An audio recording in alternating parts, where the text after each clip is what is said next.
Okay, cool. So yeah, today I guess this is the first. I just realized this is the first section for Mod 4 that we're doing. Yeah. So this is the last module. So that's kind of exciting. Oh You're yeah. So almost there to the home stretch. how Uh, does how does the final month work? yeah, so I think I go a little bit ahead then. Yeah, so we have this module 4, which is a little bit shorter than the past modules so far. Okay. Um, And then the last month, which will be like your module 5, it's really like one big long project. Okay. So instead of having like study groups, like where we talk about, specific things from the section, they're essentially more like office hours. And Okay. for you, at least right now, like it's more like whatever you really wanted to do. Yeah. So usually what you do at the basically the mod 5 is your capstone, your final project. And so basically we take all the time that we normally would be doing for those sections. You're essentially working on that project. You're looking for data. You might be getting multiple data from multiple sources. You will be cleaning and everything like that. And then the fun stuff, doing like actual predictive modeling and stuff like that. Probably some kind of machine learning algorithm, possibly different kind of different ML techniques and stuff like that, depending on the nature of your project and like what you really want to explore. I think that's when people get really. I think that's probably like the most fun part, is that you get to choose everything from the start to finish, basically, Okay. and you have that month essentially. So hopefully that, yeah, and we can talk more about it too as we get along. But a lot of the stuff too, especially in Mod 4, I would say, is that this is kind of like showing you what's available, if that makes Okay. sense. Like, what are the different processes? For example, today we're going to talk about natural language processing. And then later on, we'll talk about something like convolutional neural networks and deep learning. And like convolutional neural networks, for example, are really great for image detection and basically show you how, hey, how can you do image detection? Um, there are other techniques that we're not going to get into. Like, I think I mentioned this before, like a lot of time, like reinforcement learning is just not part of the curriculum. That's because I think that's actually a good choice, just because there's so much more. There's also things like autoencoders and things like that, but what's nice is that once you understand neural networks and really a lot of like deep learning, a lot of those concepts are a lot easier to grasp and kind of apply. At least that's my opinion. So there is a possibility for like mod 5, let's say you're like really into doing something along the lines of, natural language processing, or maybe even reinforcement learning. We can kind of like work together and figure out, like, okay, is this doable within the amount of time you have, plus on top of like maybe learning some new stuff. But it's really open in that sense. And I think some people have found some really cool things. So Okay. yeah, Okay. that kind of look, does that make sense for like that Yeah. last month then? Yeah. Mm, It's basically just a complete month of just like um, working on your final project and learning whatever you need to. okay. Yeah. So that'll be fun. Yeah. Okay. Uh, mhm. All right. So, but today we're going to talk about NLP, right? So natural language processing. And the curriculum will actually, like, this is our very first module for this mod 4, and we'll actually revisit natural language processing again once we basically do a little bit of deep learning. And that's just because natural language processing, I should go ahead and share my screen now. Let me share that. Oh, this looks very different from before. Okay, you should see natural language processing Yeah. in a Jupyter Notebook. Cool. So I'm gonna make this a little bit bigger. Okay, so this is kind of like some quick steps about natural language processing, but NLP is really interesting because, well, there's a lot of ways we can like get to NLP, or you do NLP. So the main thing you have to know is like, why do we call it natural language, right? And basically it's a comparison to like a very structured language, like logic, mathematics, programming. And you can think structured being like, if you do not put it in correctly, it is meaningless, or it completely ruins the meaning. So the classic is like you put the wrong thing inside your computer or like on your Python program, and it spits out an error. It says, I don't know what you're doing. Like, I don't know what you're talking about. Syntax error usually is what you'll see, things like that.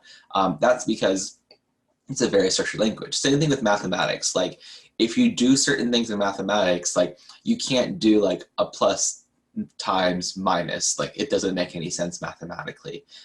And changing the order, you know, gives very specific new meaning, you know, like 3 plus 4, or like, that's probably a bad example, but like 3 divided by 4 versus 4 divided by 3 are very, very different kind of different operations. And so you can quickly change the meaning by not being, it's very precise is what I'm trying to get at. And of course, logic, I don't know if you have any experience with logic, but logic is actually really similar to like the mathematics side, which is really interesting. But basically, it also has a very structured language where you basically can't, you have to be very precise in the way things are moved forward and what things actually mean. Versus something like a natural language, which I say is kind of like more fluid. It has higher complexity, where there's a lot of different things you can do with natural languages that structured languages don't have. That creativity, not creativity, that's not the right word for it, but basically that complexity where you can kind of build things on top of each other, and more ambiguity. So it's unstructured. And natural language, as you probably guessed, are basically languages we speak and write and everything like that. So English, French, you know, like Mandarin, all those are languages, American Sign Language, those are all natural languages. And you can kind of think of a few like weird ways, like, I'll give a few examples of this, but like how sometimes the ambiguity just can't be like ascertained without context. And so that's where like structured languages are very different from an unstructured language, like a natural language. Okay, so the way we kind of bridge this gap is obviously we're talking about computers here, right? We're not talking about like, you know, like, oh, how do we get people to process natural language? Like, well, what we really mean is what we want is computer to be able to do this. So the way we kind of bridge this gap, like I imagine, is really we get the computer to process words and phrases. So this means identifying keywords, identifying things like parts of speech, basically identifying the pieces of the sentence, or like of our, like, well, I guess it could be a sentence, right? Of the sentence, or we could possibly process like actual full sentences itself, saying like, you know, is it a statement? Is it a question? What's the overall like sentiment of this sentence or tone and all these things? We try to quantify that in some way. So one here, for example, I'm talking about advanced techniques like tone and sentiment analysis. So sentiment analysis is a really interesting idea where you basically take the text and you try to figure out what is the tone or what is the feeling of the author or whoever the speaker is or whatever. And it's an interesting idea where you can have more negative or positive speech. So this is really common, like things like if you're trying to figure out, like, let's say you're a business and you have a bunch of reviews, well, figuring out, you know, without reading every single review, saying, are those positive reviews, negative reviews? Because even though reviews will have like stars and stuff like that, you might notice this just like experience, people vary wildly on like, you know, what's a 1-star versus a 5-star versus a 3-star. So sentiment analysis can actually help give you an idea. Also things like a lot of interesting stuff with natural language processing is Twitter, just because people tend to have a huge stream of consciousness and very quick things that they say. And being able to, like, especially for public events, people tend to like be able to say a lot of things for public events, and you can filter through with the Twitter API and see, you know, like what are the overall feelings and all these things. And it's really an interesting kind of idea. Document grouping clustering is probably a really interesting one, I think.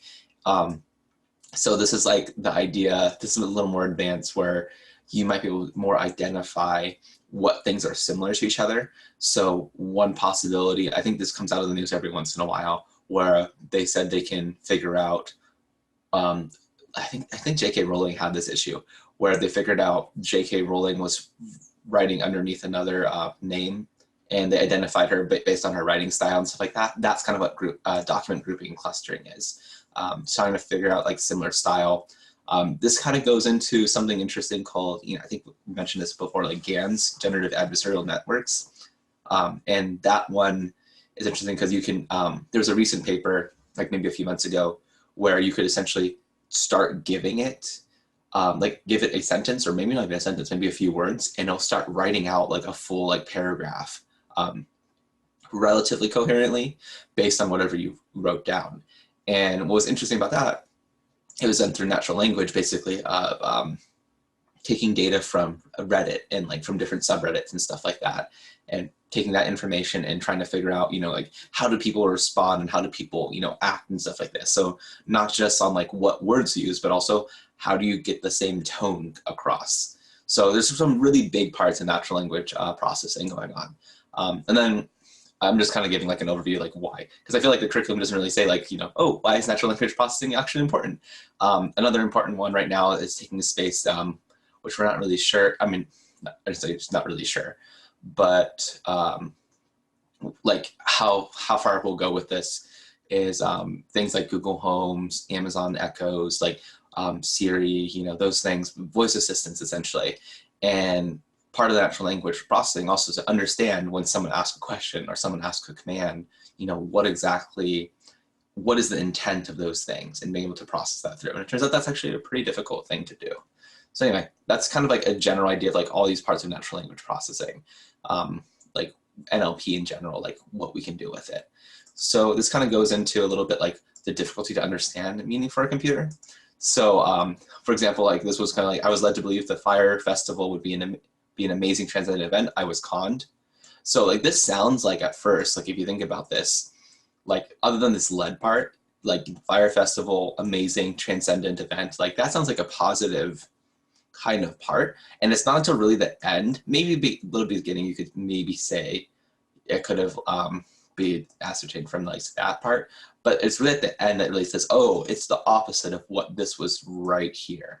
And it's actually really difficult when you think about what a computer is trying to do. A computer is trying to really figure out, what things make this a positive or negative kind of statement. And this turns out like as a person, as a native, or not even a native speaker, but as a speaker in English, you'd probably be able to read this and understand, oh, okay, they don't really mean the Fire Festival was an amazing transcendent event. It means the opposite, like they were conned into that, right? So this is like the difficulty of the computer. And these are some of my favorite ones, where ambiguity and lack of context. So this is like the meaning or semantics, right? Semantics is kind of like the meaning. If syntax is kind of like the structure, if you have a syntax error, it means like, oh, you messed up on the grammar. You messed up on how you're supposed to form things. You don't say, I are going to the store. Like that's a syntax error. But semantics is when you might say something like, he said to her that she should go to the store. It's like, well, who's her versus he? Are there more than two people here? How many people are in there? That's what the semantics part is. So in here, the pipe couldn't fit through the hole in the wall since it was too big. Well, it's kind of obvious that the it here is the pipe, right? And if you think about this for a second, you're like, how do I know this? It's like, it actually doesn't come from the English sentence itself. It actually comes from your context of understanding what a pipe is and understanding that, oh, the pipe was too big. Because it could also be the hole in the wall, right? Or it could even be, if you're not really careful, in the wall. But if I just put hole, right? It could be the pipe or the hole. And it's not quite sure just from the pure English. Oops. And this is kind of similar where you have the pipe couldn't fit through the hole in the wall since it was too small. Now, in that case, it was too small. It's talking about the hole, right? So the problem is here, I'm not the problem, but like what's interesting is that all I changed was big or small. And it completely changed what it was referring to. And so you can kind of see here really quickly is that like, there's a lot of context. There's a lot of situations where context is the real reason why you're able to understand a sentence. You understand what a pipe is, you understand what a hole is. Now what's interesting is a computer doesn't naturally know what these things are. And we try to do some tricks and stuff like that to basically allow this to happen, but really this context part, this semantics, is really the difficult part of NLP. So there's different techniques of like how to try to get around this and stuff like this. And this also, some people even argue is that we won't have full natural language processing until you have something that understands in general what it could refer to, understanding a pipe, like actually understanding what a pipe is versus what a hole is. So yeah, that's kind of an interesting one. I think it's pretty cool. So those are kind of like the different like difficulties in part. So what we're going to focus mostly on this first section of the curriculum. What's it, section 37? So most of it is going to be talking about the process of like processing the text. And when I say text, just know that could mean like any kind of like way natural language is being represented. And what we usually do by convention, just because it tends to be easier. So for example, if someone says something, those are all just a bunch of sounds and you have to figure out what those sounds are, which is a completely different problem. But once you know what those sounds are, you can translate those into a plain text form. You also have text forms that are not pure text. For example, if you have something like a web page, well, web pages are full of HTML tags. So you have to make sure those are pre-processed into a text of understanding, right? So what we're going to talk about mostly, like this section, and really for the rest of this, little study group, is we're going to process how do you process the text? Like, what are the steps to doing that?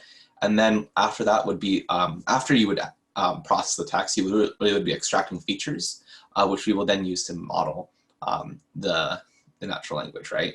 So we'll see how this happens later on. Like I said, I think we touched more on deep learning first before we get into the actual feature, like full feature extraction, full modeling of it. Usually NLP can be very difficult to model just because the nature of it's not a step-by-step process.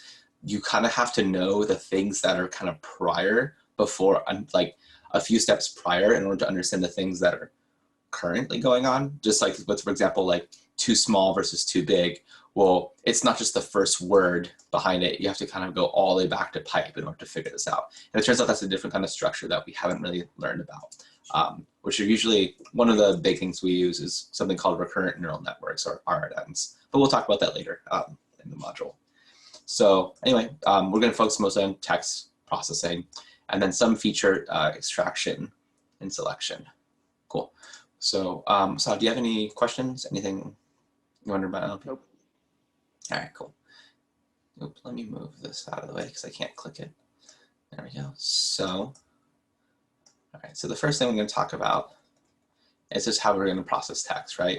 So this is where I kind of hinted at a little before. It's like, it all depends like where the text originated from, right? If it's, for example, speech, what we do is we convert those into text words, basically. It doesn't necessarily have to have punctuation. We'll see that's why, but that's a completely different problem of saying, how do you identify speech? Not a completely different problem, but it's something beyond what I think we're going to talk about. And it turns out it's a really hard problem. I think I made something that did like a speech analysis just for kind of fun. And even after training it over like 6 hours, was complete garbage. Like it kind of came out like random syllables and stuff like that.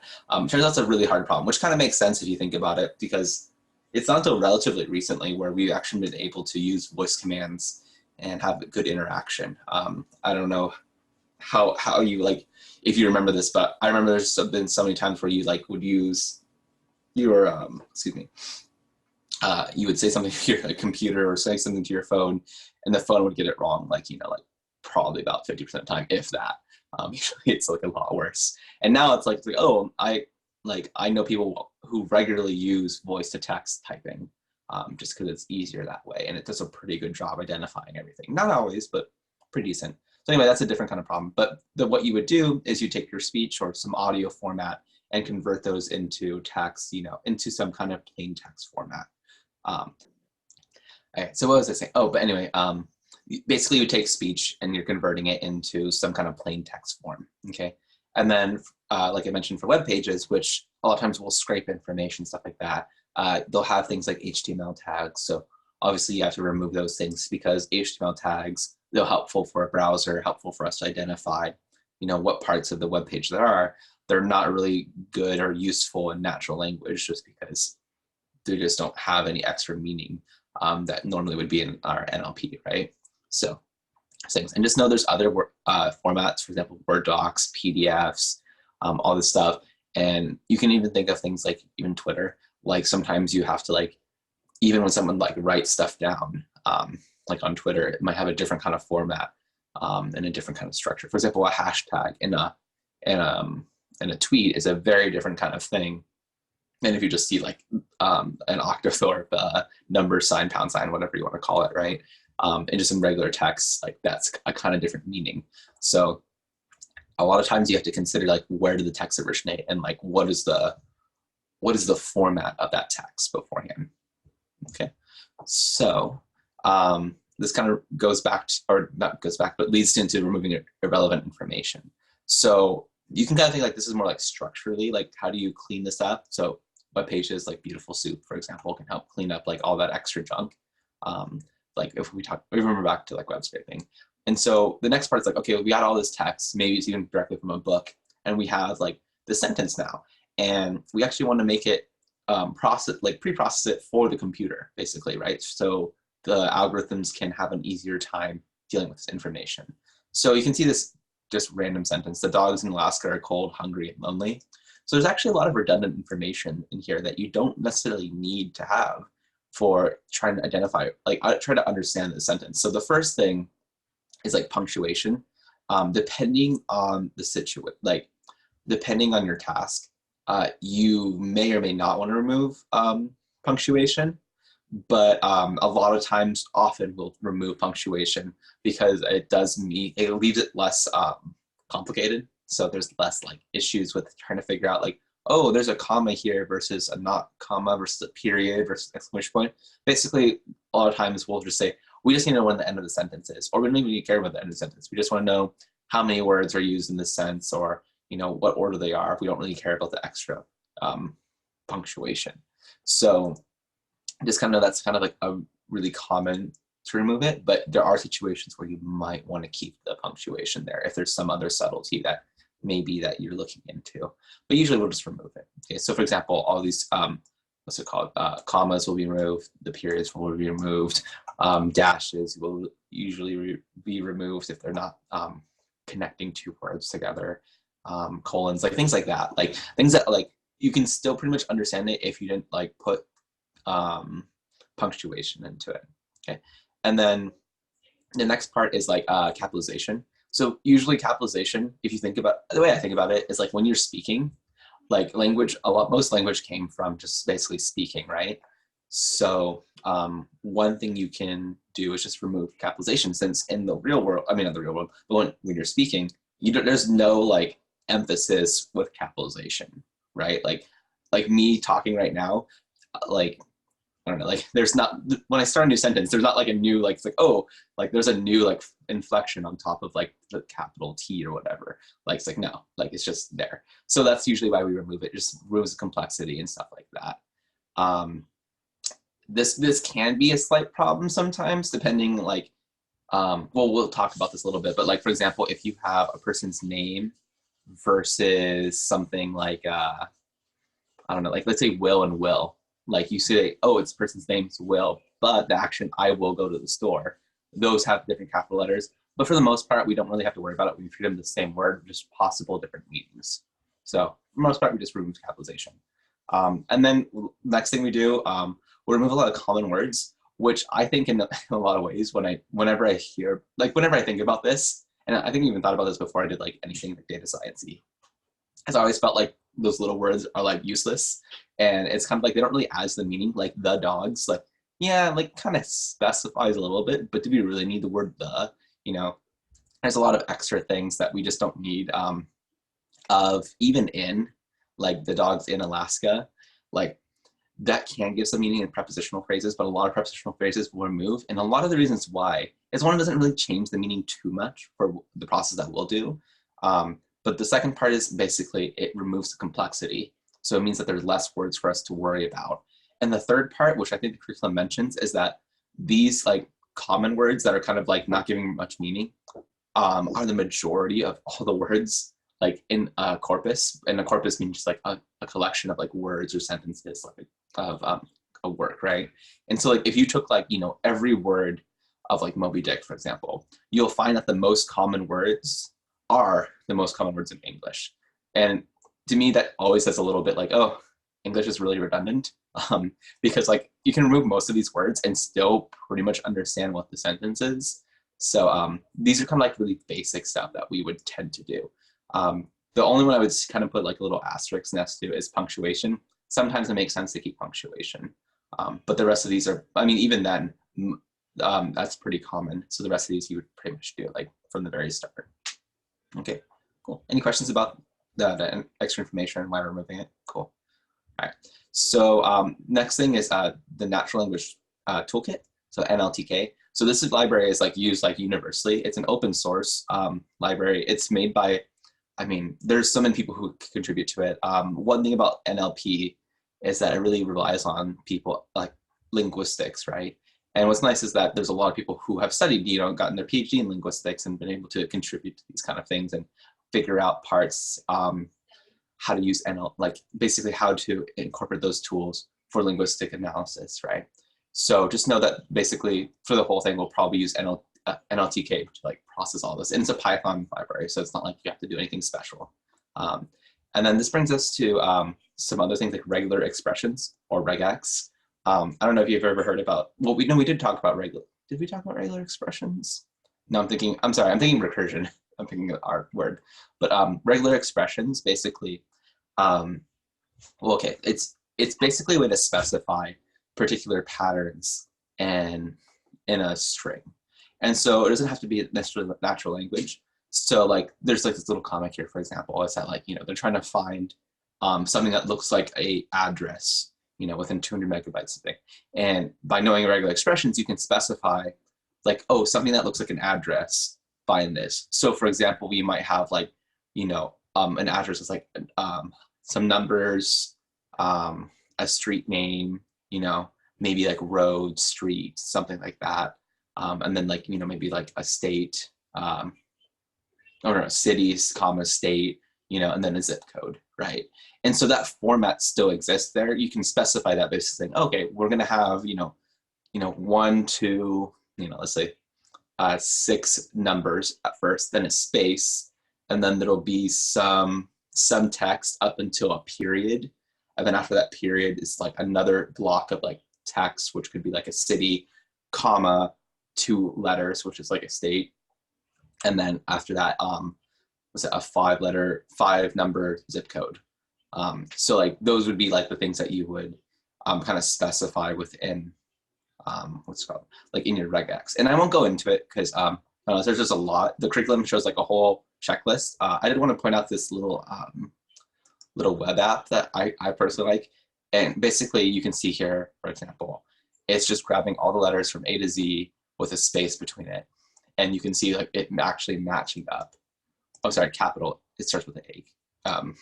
It starts with a capital letter, A through Z. And then there has to be other characters in there. So you can see, for example, regex, text, regex, beginning to this part. And it can show you these parts. And then if, for example, if I only want to do something like A to R, let's do A to Z. You can see it's like, oh, only capital letters that start with the letter A to Z. As you can see here, like, oh, for example, to capture this part, you would have to put an extra white space and things. But the point is that you can start specifying, and it's kind of a fun thing to kind of play around this. You can edit this text, you can put whatever you want here. So if you wanted to do, for example, a quick, kind of check to make sure that, oh, am I doing the right thing? I like this website a lot. So cool thing. But it's built into, there's a Python package, import RE, basically regular expressions. And from there, I think the curriculum goes through it pretty extensively, so I'm not gonna repeat it. And to be quite honest, I wish I knew regular expressions a lot better than I do. I always have to look it up.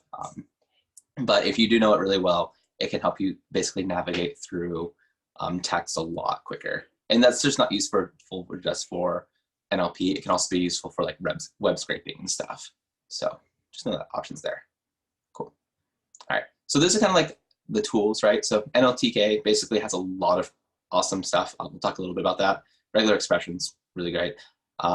Basically help you process the text, okay? So this is kind of like the overall process of it. And I think the curriculum shows a whole lot of information, but it kind of doesn't really say like, I mean, it shows steps, but I feel like it gets obfuscated by like how much information it is. So I kind of like try to put this out in broad strokes of like what this would look like. So when you're actually processing text, like, trying to do the NLP stuff, you basically would use the cleaning first. And cleaning can just basically like getting rid of all the junk. Like if you have HTML, you could use something like Beautiful Soup, get rid of that extra junk that's kind of like the HTML tags, anything else. Like if there's other specific patterns, you can use regex to make sure that happens. You could technically use regex like first instead of Beautiful Soup, but man, that would be such a pain. Like, I don't know about you, but that's what Beautiful Soup is really useful, is that it's already basically figured out how to parse HTML, and you can get the information directly from there. So the first step is really cleaning, which makes sense. Like once you have a bunch of stuff, you have to clean it so it's in a structured, not a structured, but like in a consistent format, okay? And then at that place, we call something called normalization, which is basically, like I mentioned, getting rid of the capitalization, getting rid of punctuation. What else did I say? Getting rid of stop words, or not stop words, sorry. Oh, I actually didn't talk about stop words, but like getting rid of like small words and stuff like that. But we'll talk about that later.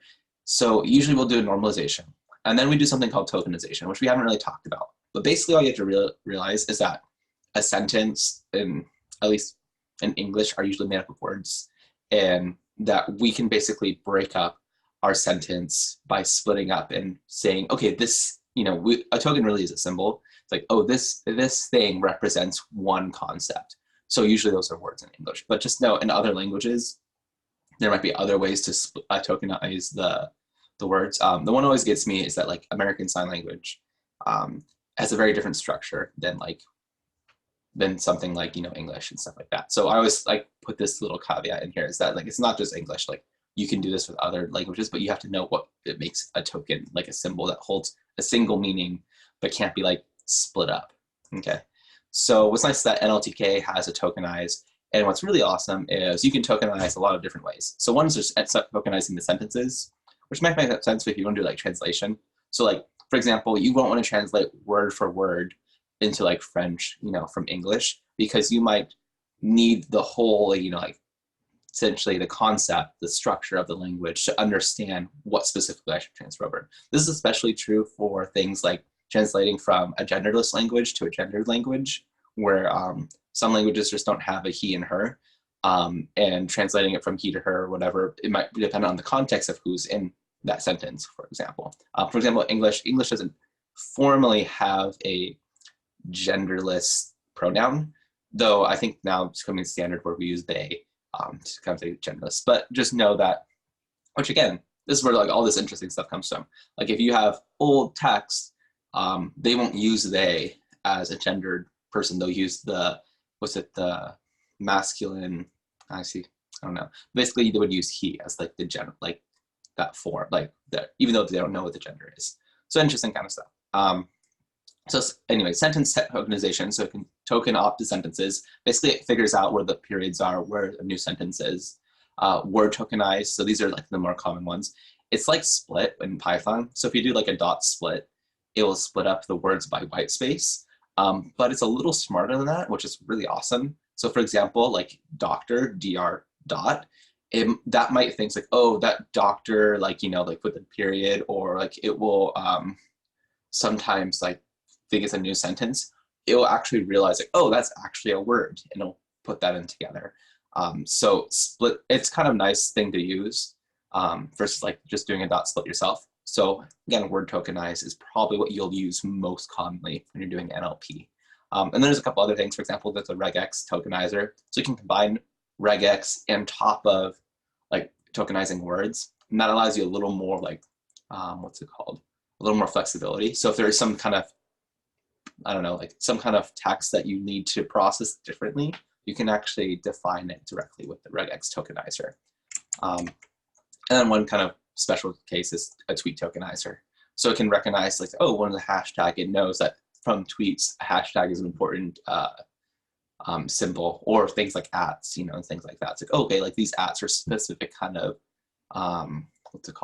specific parts. I think it even does emojis and emoticons. So it understands like what an emoticon is, and will actually tokenize that as a single word by itself. So that's all the context, right? Like if you had like a colon and then a dash or something like that, in a regular text, that might mean something completely different, but a colon, a slash, and a little parentheses in a tweet or some other kind of thing. So you can basically decide what a token is, right? And there's a whole bunch of different ones, like I said, NLTK. And this is actually a kind of a quick aside, is that this is actually a really important part, because on like how you tokenize like your source, because there are some issues that have kind of come out. Like, I mean, they continuously come out, but one thing, for example, is the way people speak differently depending on different platforms, and not just different platforms, but also like different groups. Different groups will speak differently on different platforms to each other. And this is some things like, if you don't tokenize correctly, you might miss some of that patterns. And for example, this is where like diversity is really important within like, data science in general, but also in NLP, because everyone speaks very differently. And we call code switching, where we'll speak differently to one person than we do to another person. So like whether you're more formal or informal, whether you're writing a text, like those are all different kind of things where we like do code switching. So tokenization is actually a really interesting area of saying like, what counts as a token. But anyway, there's a whole bunch of them built into NLTK tokenize, but usually you'll use this one right here. So cool. Any questions on the tokenization? So tokenizing is basically like a souped-up version of when we used to do like text.split, Mm-hmm. just take away the spaces. So all it really does is just separate each word into its own thing. Yeah, and the tricky part is identifying when it's a word, or Okay. in the case of sentence, when is Or it a word, sentence? sentence, or a tweet, or yeah. Exactly. So that's why there's different tokenizes and stuff like that, which is, it's Okay. like subtle. You're like, oh, that doesn't seem too bad, but you'll be surprised as you go through. Anything I like to imagine, anything that's user input, I think generated by a person, it's just by its nature going to be messy, and there's going to be edge cases and stuff. And for NLP, you kind of want to catch those edge cases because you want to capture the natural language that is being said. So this is why like there's a lot of different ways you can do this. But yeah, essentially it's doing a dot split, but more advanced. Cool. All right. So this goes that after you tokenize, usually then you'll do a stop word removal. So you basically get all the words, get all the tokens, and then you say, okay, let me get rid of some words that are like basically don't give much more meaning. Like I said, like, a, the, those kind of things. It makes because they're so common, it makes the overall set of your corpus much smaller and much more readable and more manageable. And by readable, what I mean is like, if you have, more than 50% of your letter or words are a, the, and like, you're like, okay, like I don't really care about that. I want to get rid of those things because they don't give any extra meaning that's different from the rest of the text, right? So basically it makes the set smaller, right? It makes it more readable. Let's see here. There are like a list of common words. And again, they dominate the list of words. Like there's actually a really interesting relationship in this called Zipf's law. I won't go into it, but basically it's like, it turns out like most of the words will be of one particular word. And it turns out that frequency tends to be very similar to the rest of the language, which is super interesting. But anyway, basically common words just dominate like list of words, at least for English. Okay. Other languages have different kind of structures. And then it's all dependent on the context of the task. There are cases where like a stop word might be different than another corpus of text. So you have to make sure you understand the context and where your text is coming from. It might make more sense to have less or even more likely more stop words. I'm saying what is an actual stop? So just be aware of that. Okay, and here's just some quick code. For example, this is what you would generally very quickly do. So this nlt.corpus, that's just a package. You're going to import the stop words. So basically this is like, this allows you to get stop words, in this case, stop words from English, but you can actually use other languages too that are built into NLTK. And then for those words, basically, this is pretty common, this list comprehension. So basically it's just getting the W, the word, right?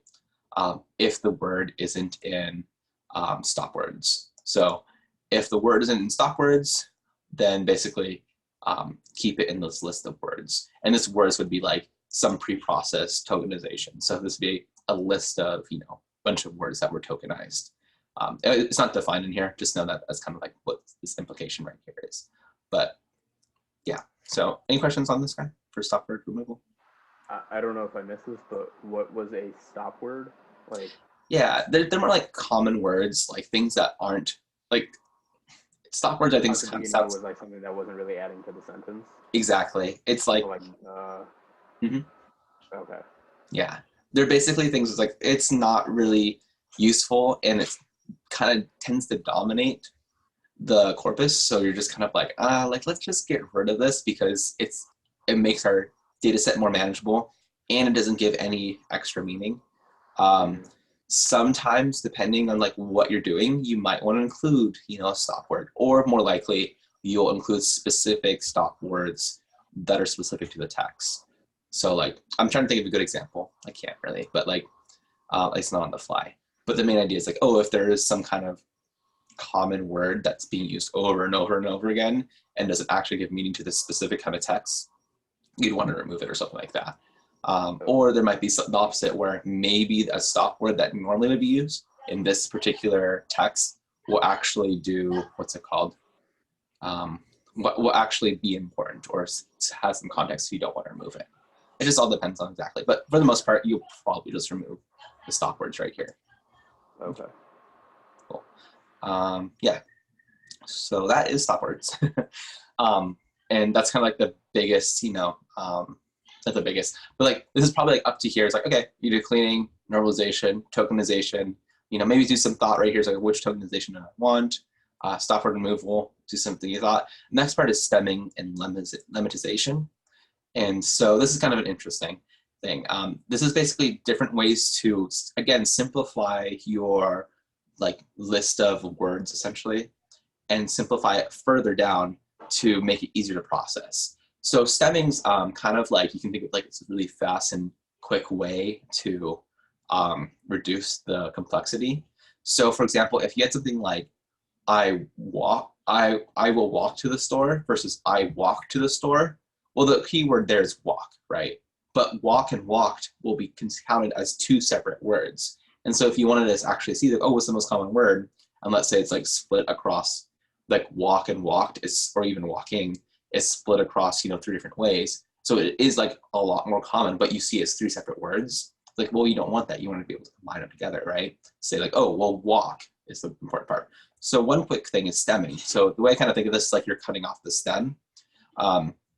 You basically just cut off like ed, ing, all those little extra endings, and it will make it into the same word. So like, for example, walk, walking, walked. You cut off all of those, what's it called? Like those extra endings. Note, however, that the extra endings don't necessarily have to actually be a real word.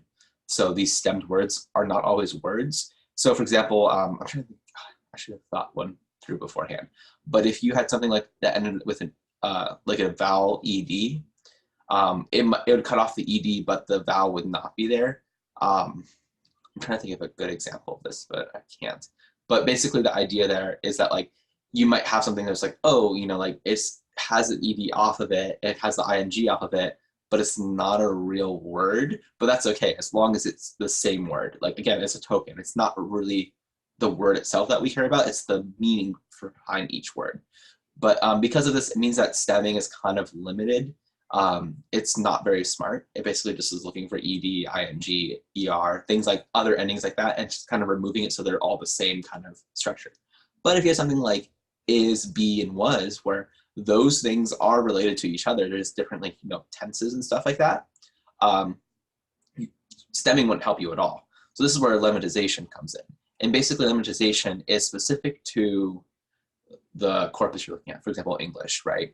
So like is, was, and be should all really be mapped to the same thing, right? Because they're basically states of being, right? Like basically you're using that consistently. So you'd want to basically map them all together. So it uses essentially a dictionary to map all these variants to a root word.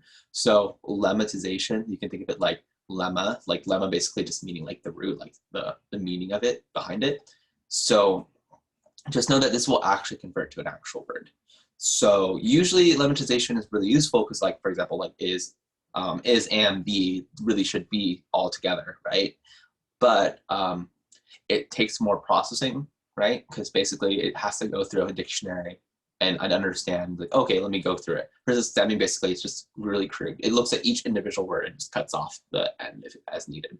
Where lemmatization basically will look at the word and see if it's in their dictionary to map it to a specific word. That way, again, you get the meaning of things without having to worry about tenses. That's usually like probably I'd say the biggest thing for English is understanding to make sure you get rid of the tenses. So that's kind of like the basic process of all like the text processing. Do you have any questions, Saad, on any of this? Quick question for lemmatization. And I think there was like a quick, like I remember seeing that before. But is there like a library you use for that, or do you just set up a dictionary of words that you know, or? Yeah, no, NLTK, which I can't remember off the top of my head specifically how to call it, but NLTK would have essentially methods that, and I think the curriculum actually talks about how to do it too. Yeah, so for the most part, you wouldn't be coming up with the dictionary to convert the words. Usually you would use something that was already formatted. I could see a possible like thing where you might need to have a specific, set of dictionary, just like you would have for a different language. So if you had a certain language, you obviously would need to make sure you use that appropriate dictionary for lemmatization. Even for stemming, you have to make sure you do it properly, right? Because different languages will have different ways they might tense verbs or something like that. But yeah, in most cases, NLTK will. Yeah, like you might need to modify it, but again, most of it pretty standard. NLTK is like a godsend. Like it definitely basically does like all these things I just showed you. Like literally all of this can be done with essentially with NLTK. Okay. So yeah, cool. Yeah, and definitely go through the curriculum because curriculum will give a lot more like process of like how to do it. Okay, so cool.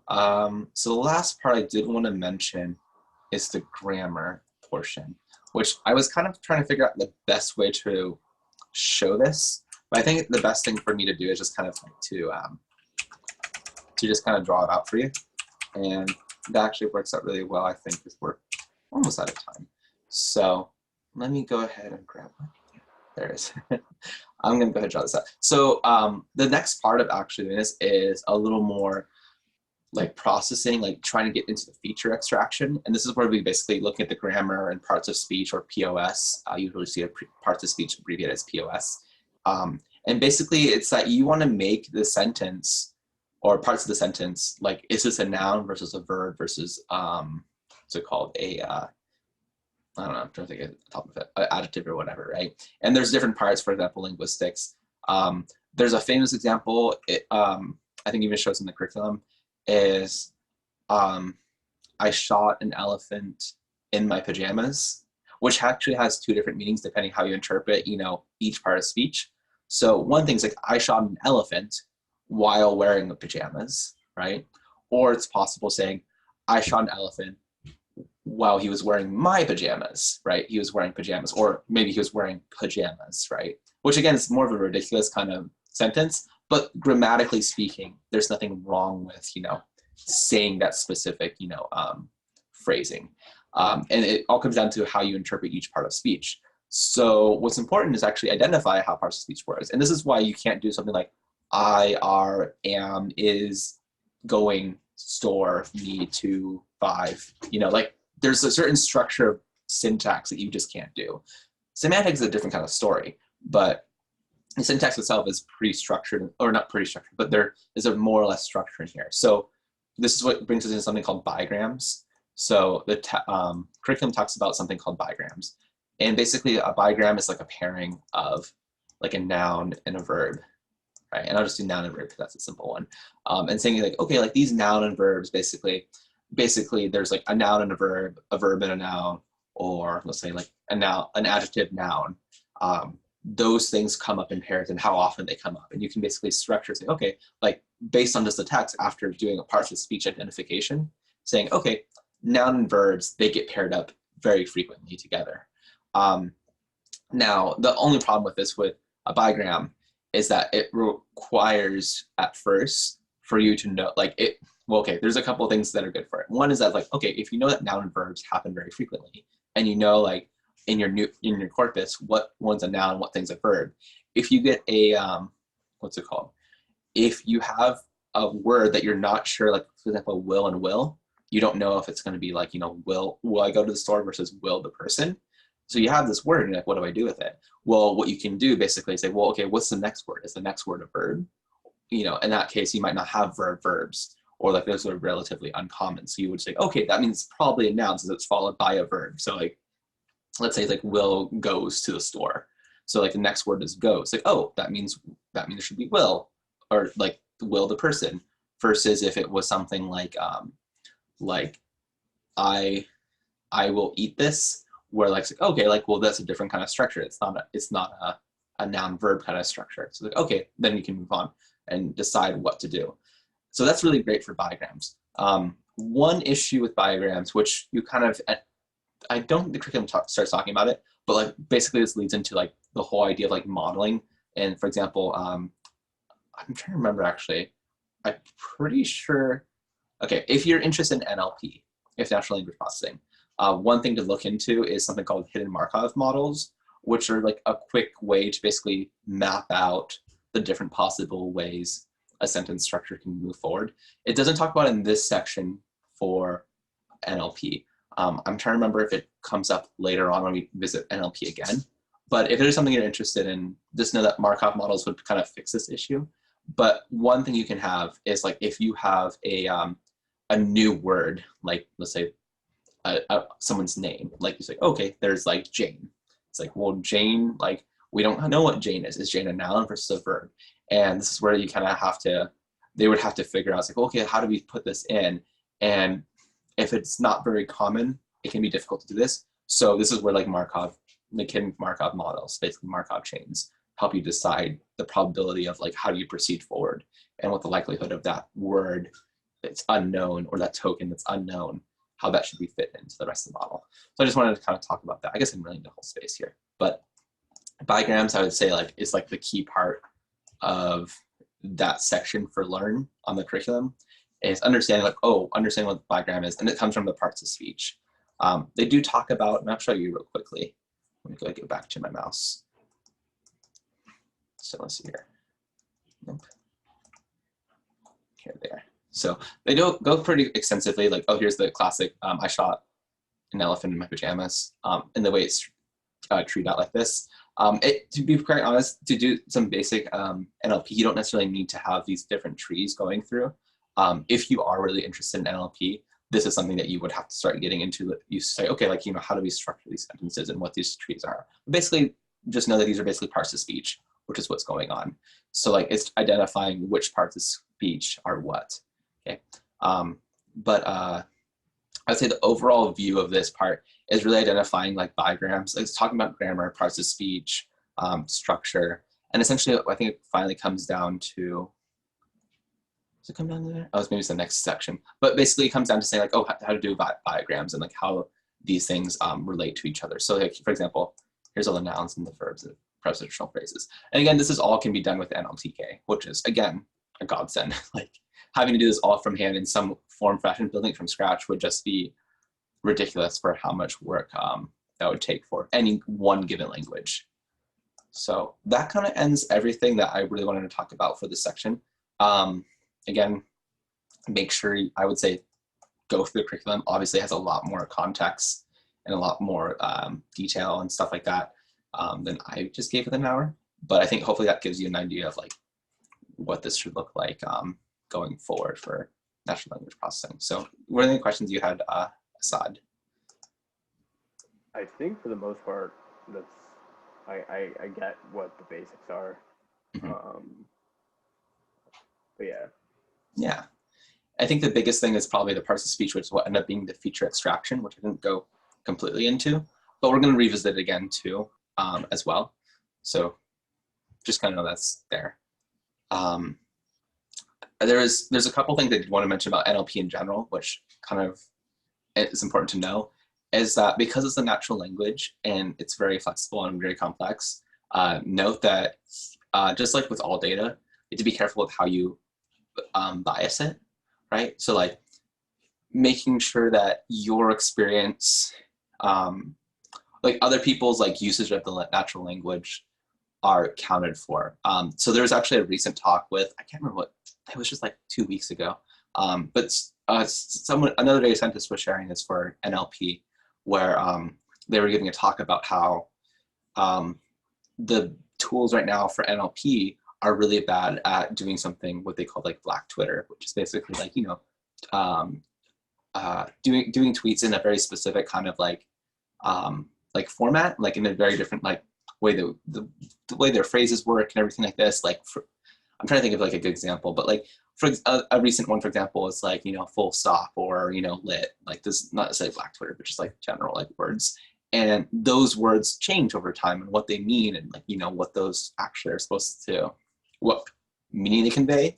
And for NLP, if you're not careful, you can kind of like basically ignore those parts or misinterpret those things. And they found basically is that the current tools for NLP were really bad at identifying the meaning and sentiment analysis of like Black Twitter, which is like kind of like this subgroup. It was a really interesting slideshow and stuff like that. But like it kind of just shows like one of those things like, oh, if the person doesn't like even think this is a thing, how do you make sure you incorporate that into your model? And so that's kind of a stuff that you should always keep in mind, especially because language in general is just so tied to culture, and culture can vary so differently, even with the same language can differ very differently across not just different countries, but also within the same country. So yeah, cool. All right, so I think that kind of ends things out. So I'll go ahead and stop recording then.